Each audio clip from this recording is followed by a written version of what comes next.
And now on the line is Liane Costello. Liane is the campaign officer with Clean Coasts.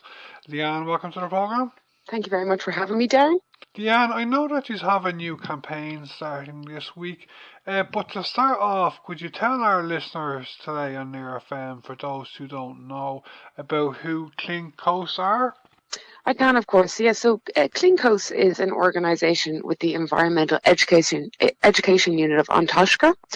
We work to help facilitate volunteers all around the country to do coastal cleanups and to remove as much coastal pollution as they can. We currently have 1,800 groups that we would help, and it's approximately around 38,000 volunteers we have registered with the organisation. So that's kind of our prime goal, and then from that we work at kind of different campaigns for anti-litter and for stopping pollution going to these coastal locations. Yeah, it's amazing that you have so many people working with you around the country. My auntie in Milltown Malby, I think she could be involved. She's interested in that kind of stuff anyway. I'm interested in it as well. I don't live near the coast. But it's great that you have so many people working with you. It's brilliant. And I have a couple of questions about your work in general, but first of all, we talk about your campaign that you launched recently. Your new campaign is about educating people not to flush discretionary things down the toilet. Can you tell me a bit more about this, Leanne? I can, of course. So we've actually launched our Easter campaign for this, which is the Think Before You Flush campaign. This specific campaign actually started in 2015, so I think we're going into our 7th year in January. And what we were seeing was from our volunteers, we were getting a huge amount of feedback that they were finding sewage-related litter on beaches. So sewage-related litter is something that would be more than likely flushed down a toilet. The wastewater network is not built to deal with this, and it can end up back into the marine environment or inland waterways as well. So we did a bit of research on it. We found that there was no specific campaign for this within Ireland, and we had a chat with Irish Water for them being the kind of operation side of things. And they were having difficulties with sewage-related litter causing blockages within the infrastructure. And we decided to start this campaign. So it's the Think Before You Flush campaign. We're going into the 7th year. And the most important thing of our message we have, it's a very simple campaign, which is great. It's kind of a good starter campaign if you're interested in helping the environment. It's to only flush the 3 Ps, which is pee, poo, and paper, and that everything else goes into the bin. Yeah, I know a fella a few years ago in another part of Dublin. I haven't talked to him in a few years now, but I know him and his neighbours got a bill from Irish Water to fix the sewage system on their road, and they had to pay. Well, I'm not sure what happened in the end, but they were given a bill for thousands of euro, and it was because the sewage system was blocked. So, does that still happen nowadays? Like, along with the moral reason to abide by the rules, like, is it possible that you could get a bill from Irish Water if your sewage system is blocked? Yeah, so this is, I suppose, the kind of unfortunate thing. So the first thing to say is that, yes, this does happen, still happen. Now, we have been running a survey from 2018 onwards with regards to the campaign, and we have seen that there has been a drop from 1 in 3 people flushing inappropriate things down to 1 in 5. So we're moving in the right direction, but unfortunately it does still happen. And I suppose the very important thing to talk about is that people just aren't aware of what could happen if you flush sewage-related litter down the toilet. So, we're talking things like tampons, wet wipes. Wet wipes is what our Halloween campaign is about specifically. They can be very destructive to our system. Nappies, kind of a bunch of things that, might contain a little bit of plastic. But people in the bathroom, if there was no bin, they might think it's appropriate to flush down the toilet. Unfortunately, because these things are made of plastic, they just don't break down. So you might flush it down your toilet, or if you were, you flush it down your toilet, and you're kind of at the top of the pipes, I suppose, on your road, and then it's working its way down the system. there's probably a strong likelihood that it's going to cause a blockage at some point, and whether it's on your own property or perhaps one of your neighbours, or if it's on public property, or if it is actually even getting to the wastewater network and it's causing to damage equipment there. What happens at that point is that, yeah, it can be very expensive for either yourself or your neighbour or the local authority to have to pay for. But it also can lead to overflows, which is releasing sewage into our natural system, which is, it's kind of bad all around. Even if you didn't kind of worry about the environmental side of things too much, if that's the way you were thinking, financially, it just does not make any sense. And I saw a report about that recently, like out of all the rivers in Ireland and the rivers going out to the sea and stuff, a lot of them do have sewage going through them, don't they? Yeah, so this was a report that came out with the EPA last week, and I suppose from our point of view, we're working with Irish Water for this specific campaign, so we wouldn't have much to say about, professionally about that report. But it is important to think, when you see something like that, anything that is flushed down the toilet, if sewage is entering into a natural system, it means that that is also entering into the natural system. Where I suppose you might have, if sewage is going into a system and the potential for it to break down, even though, it's not great, there's still the potential for it to break down. Any of these plastic items, so again, like people may not realize, your wet wipes, I think something like 90% of wet wipes contain a bit of plastic.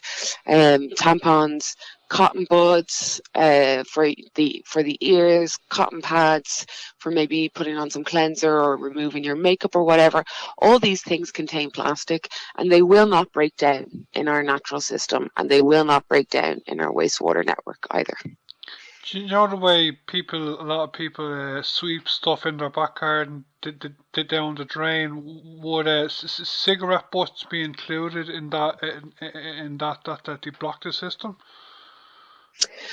Yeah, so we have a dirty dozen, which is essentially the 12 most flushed items, and a lot of the items that I've already mentioned are on that, but cigarettes are actually, quite high up there.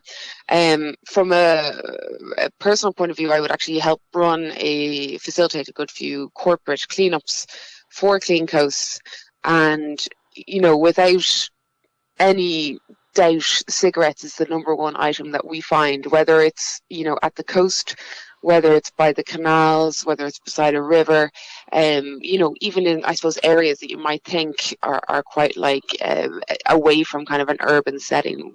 Cigarettes are our number one that we find. So I suppose people are dropping them at that point. They're also, as you say, they're entering our sewer system as well. Very easy then getting into our water supplies.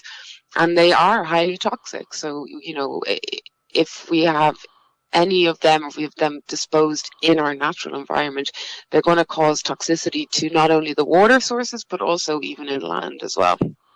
Yeah, I only learned a few months ago about how big of an issue this is. It didn't register with me beforehand. I like smoke cigarettes, but it didn't register with me like how kind of toxic they were, and like it makes sense if you hear it. Like it makes sense if you to understand it, but I think it takes people to say it to you to register with you. But I think we've already kind of covered this. But you are also involved in creating awareness so that people will not throw non-essential things down the sink as well, like in the kitchen and the bathroom, aren't you? Yeah, so this is an offshoot of our Think Before You Flush campaign, which is Think Before You Pour.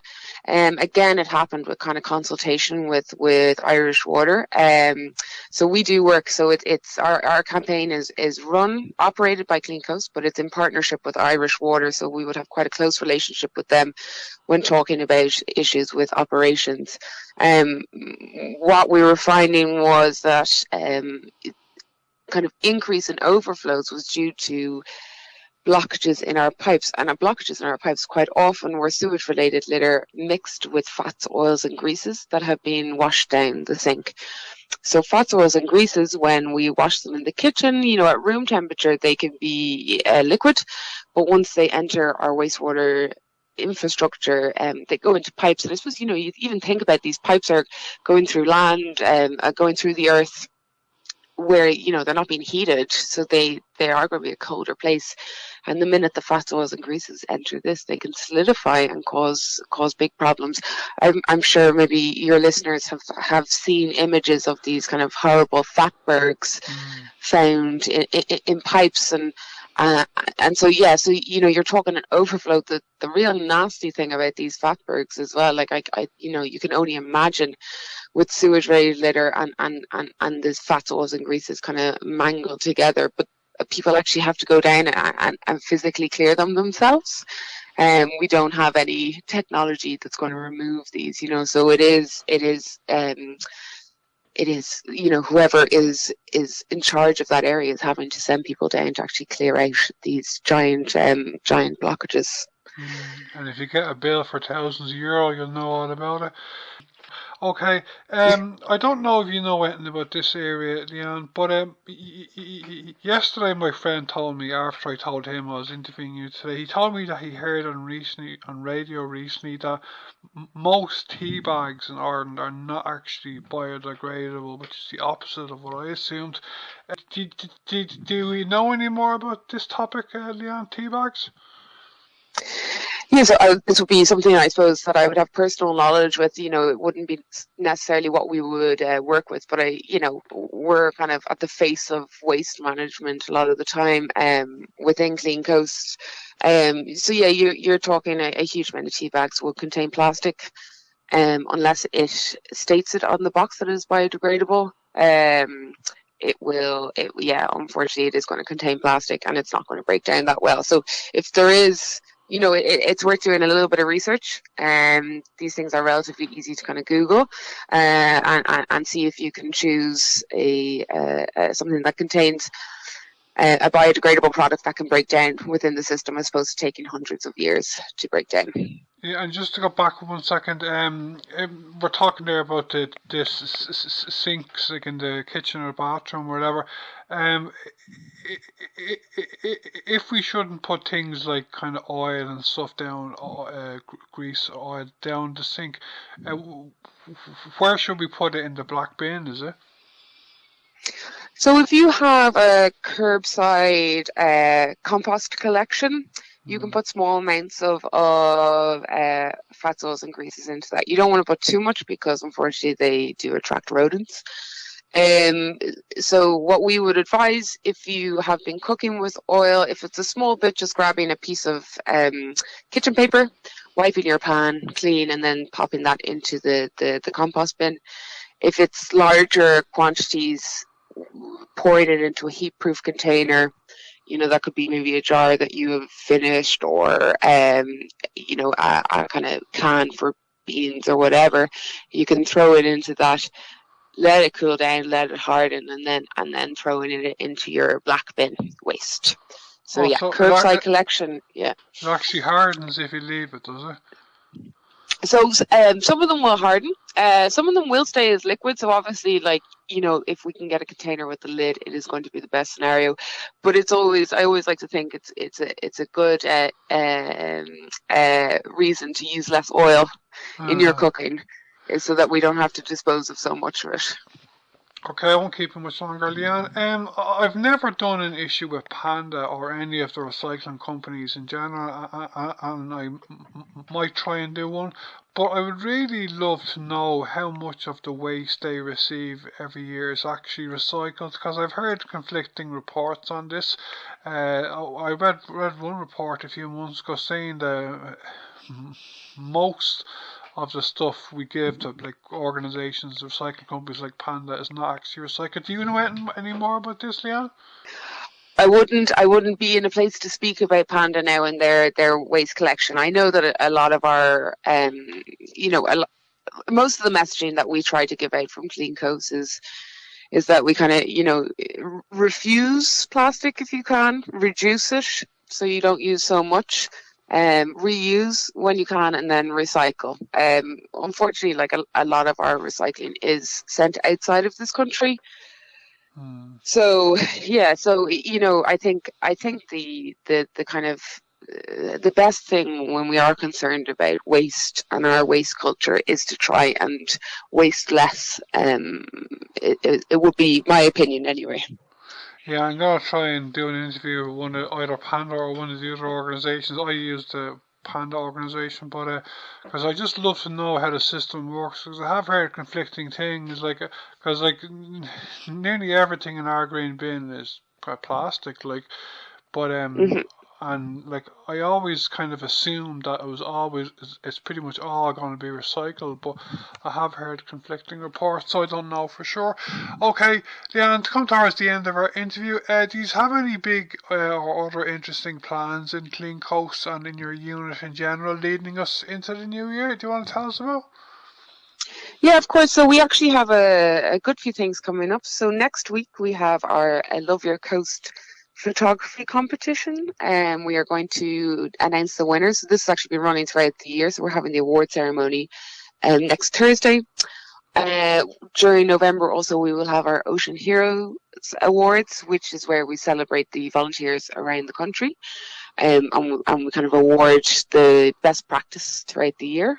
And then as we move towards Christmas, we will have a specific campaign for Think Before You Pour, which will look at kind of the Christmas dinner, and it's quite a greasy affair, and just ensuring that people know what is the correct way to dispose of that grease. Okay, you're on social media, aren't you? Clean Coast. We are indeed, yes. You can just at Clean Coast in Twitter, Facebook, Instagram, and then if you want to look specifically at the Think Before You Flush or Think Before You Pour campaigns, you could pop onto the website, which is just thinkbeforeyouflush.org.